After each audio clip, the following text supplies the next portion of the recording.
गुरुब्रह्मा गुरुविष्णु गुरुदेव महेश्वर गुरु साक्षात परम ब्रह्म तस्मै श्री गुरवे नमः। नमस्कार प्रतिकार सुंदर परिसर को आपण मान को समस्त को भव्य स्वागत। आमे सबु बेले कहे जे समय बर्बाद हो गला, समय बर्बाद हो गला।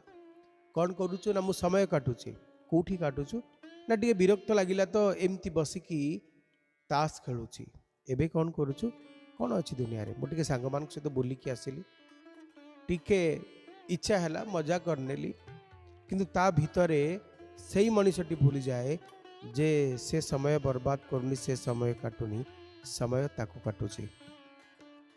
जिते बड़े शेष समय आसे मनीष पाखरे कहीं न थांती, जिते बड़े खराब समय आसे मनीष पाखरे कहीं न थांती, जिते बड़े आवश्यकता सरी जाए समस्तंकर मनीष पाखरे कहीं न थांती। समय जेतिकी जेतिकी जेतिकी गहिरा हुए, समय जेतिकी जेतिकी आगो को बढ़े, सेतिकी सेतिकी मनीषर अनुभव ताजा हुए। आमे जहाँ जीवन कहे, ये जीवन प्रकृत रे गोटे आरंभ आ गोटे शेषर मध्यवर्ती कालीन कथाटीए। घंटा चालू थाए, घंटार प्रतिटी टिक टिक शब्द आमको आगो को नुहे पछकु निए। शैशव, यौवन आउ वृद्धावस्था समय समस्त को बढ़िया से मेंटेन करे, साथ नहीं चले। जीवन गोटे एमिति कथा जे आमे सबुबले भावे जे आमे सबुठु चालाक बोली, किंतु आमुठु चालाक आउ जणे जे आमको चलाउची, आमे से कथा को भाविबा भूली जाए। सबुबले जनक पाखरे निजको समर्पण करदेले, निजको बिकिदेले जीवन भारी बढ़िया हो जाए। 5 अगस्त 2026 विक्रम संवत 2083 सकाब्द 1948 12 बुधवार तिथि कृष्णपक्ष सप्तमी राति 8:39 पर्यंत पर अष्टमी भोग हे नक्षत्र अश्विनी राति 9:15 पर्यंत पर द्विजा जोग 16 संध्या 5:25 पर्यंत पर गंड करण हूँ बिष्टि दिवा 9:25 पर्यंत पर भव चंद्रमा रे मेष राशि अहोरात्र सूर्योदय प्रातः 5:10 सूर्यास्त संध्या 6:15 जोगिन रे वायवे राति 8:39 पर्यंत पर ईशान्य को जीवे।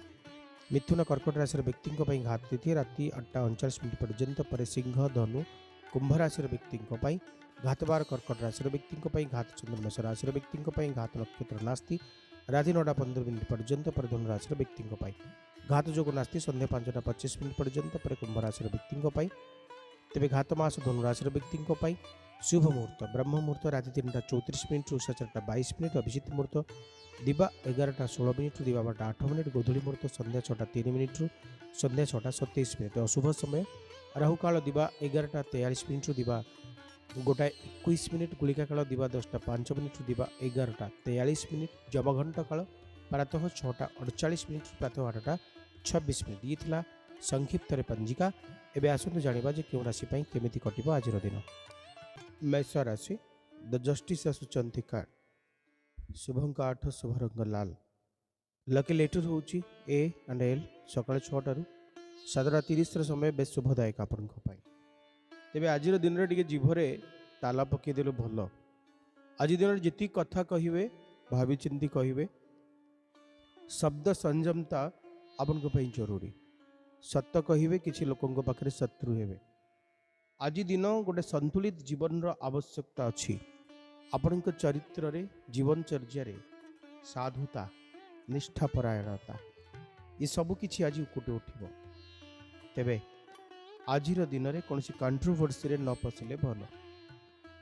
आपनक प्रेम और वैवाहिक जीवन मधुर होबो, किंतु कोनसी मनोमालिन्य कथा को नेकी आज दिन रे तर्जमा न कले भल। हेल्थ रो केयर नेबे। प्रतिकार आज निहाती हनुमान चालीसार पाठ करिवे। वृष राशि 4 ऑफ कप्स आसुचंती शुभंक 2 शुभ रंग धला लकी लेटर आपन पई ई सकाळ 9:15 रु 10:45 समय आपन पई बेस भल रहिबो। आज दिन टिके मन दुख रही पारे। आज टिके भावनात्मक रूप रे आपन हजि जाई पारंती। सामान्य मानसिक असंतोष टिके अनासक्ति टिके चिंता मग्नता आपन को चेहरा रे देखा दे पारे। ଆଜିର ଦିନ ସାମାନ୍ୟ ନୈରାଶ୍ୟତା ଆପଣଙ୍କ ଜୀବନକୁ ଆମନ୍ତ୍ରଣ କରିପାରେ। କାର୍ଯ୍ୟକ୍ଷେତ୍ରରେ ସାବଧାନତା ଅବଲମ୍ବନୀୟ। ବ୍ୟାପାର ବାଣିଜ୍ୟରେ ନୂଆ ସୁଯୋଗ ଆସିବ, ତାକୁ ଅବହେଳା କରିବେନି, ଅଣଦେଖା କରିବେନି, କାହାକୁ ହାଲକା ଭାବେ ନେବେନି। ପ୍ରେମ ଓ ବୈବାହିକ ଜୀବନରେ କୌଣସି କଥା କଟାକଟି କରିବେନି, ଆକ୍ଷେପ ପ୍ରତ୍ୟାକ୍ଷେପ କରିବେନି। ହେଲ୍ଥର କେୟାର ନେବେ, ଯାତ୍ରା ଫଳଦାୟକ ହେବନି। ଆଜି ମା ବଗଳାଙ୍କର ସ୍ତୋତ୍ର ପାଠ କରିବେ। ମିଥୁନ ରାଶି, ପୁଅ ପେଣ୍ଡାକ୍ଲିସ୍ ଆସୁଛନ୍ତି। ଶୁଭଙ୍କ 5, ଶୁଭ ରଙ୍ଗ ସବୁଜ। Lucky letter K and C. ଦ୍ୱିପ୍ରହର 1:30ରୁ 3ଟା ସମୟ ଆପଣଙ୍କ ପାଇଁ ଭାରି ଭଲ ରହିବ। ଆଜି ଦିନରେ ଯାହା କରିବା କଥା ଜଲ୍ଦି କରନ୍ତୁ। ଅନୁଭବକୁ ପାଥେୟ କରନ୍ତୁ। କନଫ୍ୟୁଜନ୍ ଭିତରୁ ନିଜକୁ ବାହାର କରନ୍ତୁ। ଆଜିର ଦିନ ଗୋଟେ କନଫ୍ୟୁଜନ୍ ଆପଣଙ୍କ ପାଖରେ ଆସିପାରେ। ବହୁତ ସାରା ଅପସନ୍ ଆପଣଙ୍କ ପାଖରେ ଥାଇପାରେ, କ'ଣ କରିବେ କ'ଣ ନ କରିବେ, ଏମିତି ଅନେକ କଥା ଆପଣଙ୍କ ସାମ୍ନାରେ ଆସିପାରେ। ଏକା ସାଙ୍ଗରେ ଅନେକ ଦାୟିତ୍ୱ ନେବାର ବୋଝ ମଧ୍ୟ ଆସିପାରେ। ଆଜି ବିଜନେସ୍ରେ ଲାଭ ବି ହେବ, କ୍ଷତି ମଧ୍ୟ ହେବ। ଗୋଟେ ସନ୍ତୁଳିତ ରଖିବାର ଆବଶ୍ୟକତା ଅଛି। ଆର୍ଥିକ ଦୃଷ୍ଟିରୁ ଆଜିର ଦିନ ଆୟ ବ୍ୟୟ ପ୍ରାୟ ସମାନ ରହିବ। ଆଜି ଇନଭେଷ୍ଟମେଣ୍ଟ ପୂର୍ବରୁ ବହୁତ ଥର ଚିନ୍ତା କରନ୍ତୁ। ଆଜିର ଦିନ ଆପଣଙ୍କ ପାର୍ଟନରଙ୍କ ସହିତ ସମୟ ବାଣ୍ଟିବା ଦରକାର। ଆଜି ଯଦି କୌଣସି ଗୋଟେ ଯାତ୍ରା କରୁଛନ୍ତି, ଟିକେ କେୟାରଫୁଲ୍ ରହିବେ। କ୍ଲିଂ ବିଜୟ ମନ୍ତ୍ର ଜପ କରିବେ। କର୍କଟ ରାଶି, ଆପଣଙ୍କ ପାଇଁ କାର୍ଡ଼ ଆସୁଛନ୍ତି 9 ଅଫ୍ ୱାଣ୍ଡସ୍। ଆଜିର ଦିନ ଲକି ଲେଟର ଆପଣଙ୍କ ପାଇଁ ଏଚ୍। ସକାଳ 8:30ରୁ 10ଟା ସମୟ ଆପଣଙ୍କ ପାଇଁ ବେଶ ଭଲ ରହିବ। ତେବେ ଆଜିର ଦିନରେ ଆପଣ ବହୁତ ପରିଶ୍ରମ କରିବାକୁ ପଡ଼ିବ, କିନ୍ତୁ ପ୍ରଶଂସାର ଆଶା କରିବେନି। ଆଜି ମୁଣ୍ଡରେ କିମ୍ବା ପାଦରେ ଆଘାତ ଲାଗିପାରେ। ତରବରିଆ ଭାବରେ କୌଣସି କାମ ନ କଲେ ଭାରି ଭଲ କଥା। ଆଜିର ଦିନ ପରିଶ୍ରମର ଫଳ ଟିକେ ବିଳମ୍ବରେ ମିଳିବ। ଆପଣ ଟିକେ ଚାପଗ୍ରସ୍ତ ହୋଇପାରନ୍ତି। ଅଫିସରେ କାମର ଚାପ ବଢ଼ିପାରେ। ଆପଣଙ୍କ ସହିତ ଅନ୍ୟମାନେ ଅଯଥାରେ କମ୍ପିଟିସନ୍ କରିପାରନ୍ତି। ସଂଘର୍ଷ ଅଧିକ, ଲାଭ ଟିକେ କମ୍। ଆଜି କମ୍ଫର୍ଟ ଆପଣ ଫିଲ୍ କରିବେନି। ସମ୍ପର୍କରେ ସାମାନ୍ୟ ଦୂରତା, ହେଲ୍ଥର କେୟାର ନେବା ଜରୁରୀ। ପାଠ ପଢ଼ା ପ୍ରତି ଯତ୍ନବାନ ହେବା ଦରକାର। ଆଜି ଯାତ୍ରା ନ କଲେ ଭଲ କଥା। ଆଜି ସକାଳରେ ଆରମ୍ଭ କରିବେ ମହାମୃତ୍ୟୁଞ୍ଜୟ ମନ୍ତ୍ରର ପାଠ ସହିତ। ସିଂହ ରାଶି, କାର୍ଡ଼ ଆସୁଛନ୍ତି 2 ଅଫ୍ ସୋର୍ସ। ଶୁଭଙ୍କ 1, ଶୁଭ ରଙ୍ଗ ଲାଲ। Lucky letter M. ଶୁଭ ସମୟ ଦ୍ୱିପ୍ରହର 12:30ରୁ 2ଟା ସମୟ। ତେବେ ଆଜିର ଦିନରେ ଆଖି ବନ୍ଦ ନ କରିକି ପ୍ରତ୍ୟେକ କଥାକୁ ସାମ୍ନା କରିବା ଦରକାର। ନିଜକୁ ସମସ୍ୟାଠୁ ଦୂରେଇକି ନୁହେଁ, ସମସ୍ୟା ସହିତ ନିଜକୁ ସାମିଲ କରିକି ଆଜି ଦିନଟି ଆରମ୍ଭ କରନ୍ତୁ। ଆଜିର ଦିନ ଟିକେ ଦ୍ୱନ୍ଦ୍ୱପୂର୍ଣ୍ଣ ରହିପାରେ। ଧୈର୍ଯ୍ୟର ଆବଶ୍ୟକତା ଅଛି। ମନ ଅଶାନ୍ତ ରହିପାରେ। ସବୁ ଛାଡ଼ି ଦେଇକି ଚୁପଚାପ ବସିବା, କିଛି କାମକୁ ଛାଡ଼ିଦେବା ପାଇଁ ଇଚ୍ଛା ହୋଇପାରେ। ସାଥୀଙ୍କ ସହିତ ମନୋମାଳିନ୍ୟ, ଏମିତିକି ଚୁପ୍ ରହିବାର ସ୍ଥିତି ଉପୁଜିପାରେ। ପାରିବାରିକ ଜୀବନରେ କିଛି ଗୁରୁତ୍ୱପୂର୍ଣ୍ଣ କଥାକୁ ନେଇକି କଥା କଟାକଟି ଦେଖା ଦେଇପାରେ। ଆଜିର ଯାତ୍ରା ଆପଣଙ୍କ ପାଇଁ ଅନିଚ୍ଛା ସତ୍ତ୍ୱେ ହୋଇପାରେ। ପ୍ରତିକା, ଆଜି ଶିବ ଦର୍ଶନ କରନ୍ତୁ। ଜାଣିବା କନ୍ୟା ରାଶିର ବ୍ୟକ୍ତିମାନଙ୍କ ସମ୍ପର୍କରେ କାର୍ଡ଼ ଆସୁଛନ୍ତି 3 ଅଫ୍ ୱାଣ୍ଡସ୍। ଶୁଭଙ୍କ 5, ଶୁଭ ରଙ୍ଗ ସବୁଜ। Lucky letter P. ଶୁଭ ସମୟ ଅପରାହ୍ନ 4ଟାରୁ ସନ୍ଧ୍ୟା 5:30। ତେବେ ଆଜିର ଦିନ ଭବିଷ୍ୟତକୁ ନେଇକି ବହୁତ ଚିନ୍ତା ଏବଂ ଗୋଟେ ସକାରାତ୍ମକ ଚିନ୍ତା ଆପଣଙ୍କ ପାଖରେ ଦେଖିବାକୁ ମିଳିବ। ସମ୍ପୂର୍ଣ୍ଣ ଭାବରେ ଗୋଟେ ପଜିଟିଭ୍ ଡେ ଆପଣଙ୍କ ପାଇଁ। ଆପଣଙ୍କର ଦୂରଦର୍ଶିତା ଆପଣଙ୍କୁ ସଫଳତା ଦେବ। ପଦୋନ୍ନତି କିମ୍ବା ନୂଆ ଦାୟିତ୍ୱ ମିଳିବାର ସମ୍ଭାବନା ବହୁତ ବେଶୀ ଅଛି। ଆଜିର ଦିନ ଆପଣଙ୍କୁ ସୁଯୋଗ ଦେବ ଆଗକୁ ବଢ଼ିବା ପାଇଁ। ଆପଣ ବିଦେଶୀ ଯାତ୍ରା କରିପାରନ୍ତି। ଧନ ଲାଭର ଯୋଗ ଅଛି। ଗୋଟେ ଲଙ୍ଗ ଟର୍ମର ଇନଭେଷ୍ଟମେଣ୍ଟ ବା ଦୀର୍ଘକାଳୀନ ନିବେଶର କଥା କୁହାଯାଏ। ସମ୍ପର୍କ ମଧୁର ହେବ। ନିଜ ସାଥୀଙ୍କ ସହିତ ମିଶି ଭବିଷ୍ୟତର ଯୋଜନା କରିବେ। ତ୍ରେଇ ବୀଜ ମନ୍ତ୍ର ଜପ କରିବେ। ଜାଣିବା ତୁଳାରାଶିର ବ୍ୟକ୍ତିମାନଙ୍କ ସମ୍ପର୍କରେ କାର୍ଡ଼ ଆସୁଛନ୍ତି 4 ଅଫ୍ ୱାଣ୍ଡସ୍। ଶୁଭଙ୍କ 6, ଶୁଭ ରଙ୍ଗ ଧଳା। ଲକି ଲେଟର ଆର୍। ସକାଳ 7ଟାରୁ 8:30ର ସମୟ ଆପଣଙ୍କ ପାଇଁ ବେଶ ଭଲ ରହିବ। ତେବେ ଆଜିର ଦିନ କୌଣସି ସେଲିବ୍ରେସନର ମାହୋଲ ତିଆରି ପାରେ। ଆଜିର ଦିନ ଆପଣଙ୍କୁ କୌଣସି ବି କଥା ପାଇଁ ଗୋଟେ ଉତ୍ସବ ପାଳନ କରିବାର ସୁଯୋଗ ଦେବ। ଆଜିର କାର୍ଡ଼ ଆପଣଙ୍କ ସନ୍ତୋଷତାର, ଆନନ୍ଦଦାୟକତାର ଏକ ପ୍ରତୀକାତ୍ମକ ଶବ୍ଦ ହେଇପାରେ। କର୍ମକ୍ଷେତ୍ରରେ ଆପଣଙ୍କୁ ଢେର ସାରା ପ୍ରଶଂସା ମିଳିବ। ପାରିବାରିକ ଜୀବନ ଗୋଟେ ଖୁସିର ମାହୋଲ ତିଆରି କରିବ। ଆର୍ଥିକ ସ୍ଥିତି ଆପଣଙ୍କର ବହୁତ ବେଶୀ ମଜବୁତ ହେବ। ଆଜି ଆପଣ କରୁଥିବା ପ୍ରତିଟି ଯାତ୍ରା ସଫଳ ହେବ। ଜୀବନସାଥୀଙ୍କ ସହିତ ଅନେକ ସୁନ୍ଦର ମୁହୂର୍ତ୍ତ ଆପଣଙ୍କର ବିତିବ। ତେବେ ବିଦ୍ୟାର୍ଥୀମାନେ ଆଜି ଦିନରେ ଟିକେ ପାଠ ମନସ୍କ ହେବା ଜରୁରୀ। ପ୍ରତିକାର କ୍ଲିଂ ବିଜୟ ମନ୍ତ୍ର ଜପ କରିବେ। ଇଚ୍ଛା ରାଶି ଦ ଫୁଲ କାର୍ଡ ଆସୁଛନ୍ତି। ଶୁଭଙ୍କ 8, ଶୁଭ ରଙ୍ଗ ଲାଲ, ଲକି ଲେଟର ଏନ୍। ଶୁଭ ସମୟ ସକାଳ 10:45ରୁ ଦ୍ୱିପ୍ରହର 12:15 ସମୟ। ଆଜିର ଦିନରେ ଆପଣ କିଛି ବି ଆରମ୍ଭ କରନ୍ତୁ, ସକାରାତ୍ମକ ଦିଗରେ ଆରମ୍ଭ କରନ୍ତୁ, କିନ୍ତୁ ଚାରିଆଡ଼କୁ ନଜର କରନ୍ତୁ। ବେପରୁଆ ନିଷ୍ପତ୍ତି ନେବେନି। ଆଜି ବେପରୁଆ ଭାବରେ ପଇସା ଖର୍ଚ୍ଚରୁ ବଞ୍ଚିବେ। ଆଜିର ଦିନରେ ଯଦି କେହି କିଛି ଆଡ଼ଭାଇସ୍ ଦେଉଛି ଆଉ ସେ ଆଡ଼ଭାଇସ୍ ଭଲ ଆଡ଼ଭାଇସ୍, ଆପଣ ତାକୁ ଗ୍ରହଣ କରନ୍ତୁ। ଆଜିର ଦିନ ଆପଣଙ୍କ ମାନସିକ ସ୍ଥିତିକୁ ଚିନ୍ତାଜନକ କରିପାରେ। କ୍ୟାରିୟରରେ ଆପଣ କୌଣସି ଭୁଲଭାଲ ନିଷ୍ପତ୍ତି ନେବେନି, ତରବରିଆ ନିଷ୍ପତ୍ତି ନେବେନି। ଆଜି ନୂଆ ସମ୍ପର୍କଟି ଆରମ୍ଭ ହେବ, କିନ୍ତୁ ହଠାତ୍ ଆପଣଙ୍କୁ ତରବରିଆ ଭାବରେ କିଛି ଷ୍ଟେପ୍ ନେବାର ନାହିଁ। ଆଜି ଦିନରେ ବୁଝି ବିଚାରି କାମ କରିବେ। ଯେତିକି ତରବରିଆ ନିଷ୍ପତ୍ତି ନେବେ ସେତିକି ହଇରାଣ ହୋଇପାରନ୍ତି। ପ୍ରତିକାର ଓଁ ଭୌମାୟ ନମଃ ଏ ମନ୍ତ୍ରକୁ ଜପ କରିବେ। ଧନୁରାଶି ସମ୍ପର୍କରେ ଜାଣିବା। କାର୍ଡ ଆସୁଛନ୍ତି ଦ ଚାରିୟଟ। ଶୁଭଙ୍କ 3, ଶୁଭ ରଙ୍ଗ ହଳଦିଆ। ତେବେ ଧନୁରାଶିର ବ୍ୟକ୍ତିମାନେ ଆଜିର ଦିନରେ ଭଲ ସମୟ ସନ୍ଧ୍ୟା 5ଟାରୁ 6:30, ଲକି ଲେଟର ଆପଣଙ୍କ ପାଇଁ ଜି। ତେବେ ଆଜିର ଦିନ ଆପଣଙ୍କ ପାଇଁ ସଫଳତା ଆଣିଦେବ। ଆପଣ ସଫଳ ହୋଇସାରିଛନ୍ତି। ଆପଣ ଆଜି ସେଲିବ୍ରେଟ୍ କରୁଛନ୍ତି। ଆପଣ କୌଣସି ଗୋଟେ ଭଲ କାମର ଆଉଟପୁଟ୍ ଆଜି ଦିନରେ ପାଇବେ। ଆପଣଙ୍କ ପଦମର୍ଯ୍ୟାଦା ବୃଦ୍ଧି ହେବ। ତେବେ ଯେଉଁ ଲୋକମାନେ ଆପଣଙ୍କୁ ସହଯୋଗ କରିବାକୁ ଆପଣ ଭାବୁଥିଲେ ସେମାନେ ହୁଏତ ସହଯୋଗ ନ କରିପାରନ୍ତି। ଆଜି ଦିନରେ କିଛି କଥା ଯାହା ମିସମ୍ୟାଚ୍ ହେଇପାରେ। ଆପଣଙ୍କ କଥା ସହିତ କିଛି ଲୋକ ହଁ ନ କରିପାରନ୍ତି, କିନ୍ତୁ ଆପଣ ସଫଳ ହେବେ। ଆପଣ ଟିକେ ଗମ୍ଭୀର ଦେଖାଯିବେ। ମୁହଁରେ ସ୍ମାଇଲ୍ ଆସିବା ଜରୁରୀ।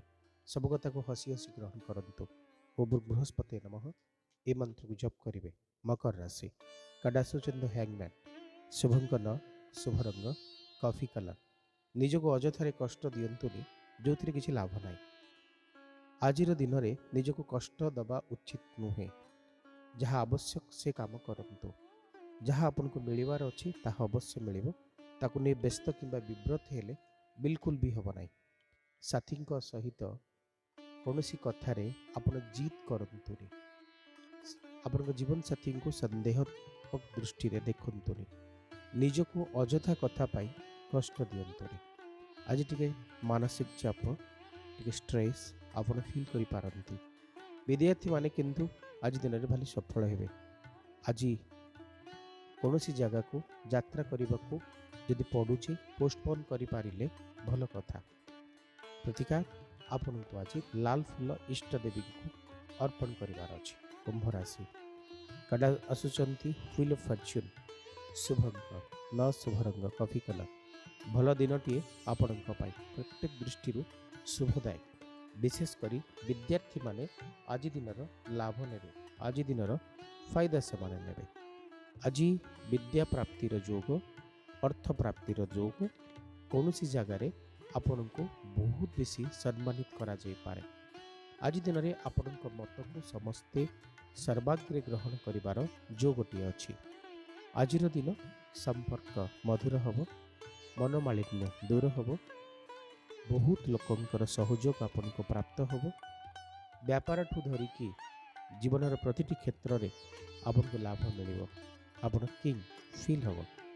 ଆଜିର ଦିନ ଆପଣଙ୍କ ପାଇଁ ଗୋଟେ ନକାରାତ୍ମକ ଦିଗରୁ ବା ଗୋଟେ ଖରାପରୁ ଭଲ ଆଡ଼କୁ ଆପଣଙ୍କ ଜୀବନକୁ ବାଟ କଢ଼େଇ ନେବ। ଓଁ ଶନିଶ୍ଚରାୟ ନମଃ ଏ ମନ୍ତ୍ରକୁ ଜପ କରିବେ। ମୀନରାଶିର କଥା କାର୍ଡ ଆସୁଛନ୍ତି 7 ଅଫ୍ ପେଣ୍ଟାକଲ୍ସ। ଶୁଭଙ୍କ 3, ଶୁଭ ରଙ୍ଗ ହଳଦିଆ। ଏ କାର୍ଡ ଗୋଟେ ବଡ଼ ସୁନ୍ଦର କଥା କହେ ଯେ ଆପଣଙ୍କ ଭିତରେ ଚିନ୍ତା ଅଛି। କୌଣସି ଗୋଟେ କଥାକୁ ନେଇକରି ଆପଣଙ୍କର ଧୈର୍ଯ୍ୟର ଆବଶ୍ୟକତା ଅଛି। ଆପଣଙ୍କର ପରିଶ୍ରମର ମୂଲ୍ୟ ଆପଣଙ୍କୁ ମିଳିବ। এই କାର୍ଡ ଗୋଟେ ବଡ଼ ସୁନ୍ଦର କଥା ଦର୍ଶାଏ ଯେ ଆପଣଙ୍କ ପାଇଁ ଗୋଟେ ସନ୍ତୁଳିତ ଜୀବନଚର୍ଯ୍ୟାର ଆବଶ୍ୟକତାଟି ଅଛି। ଆଜିର ଦିନ ଆପଣଙ୍କ ସମ୍ପର୍କକୁ ମଧୁର କରିବ।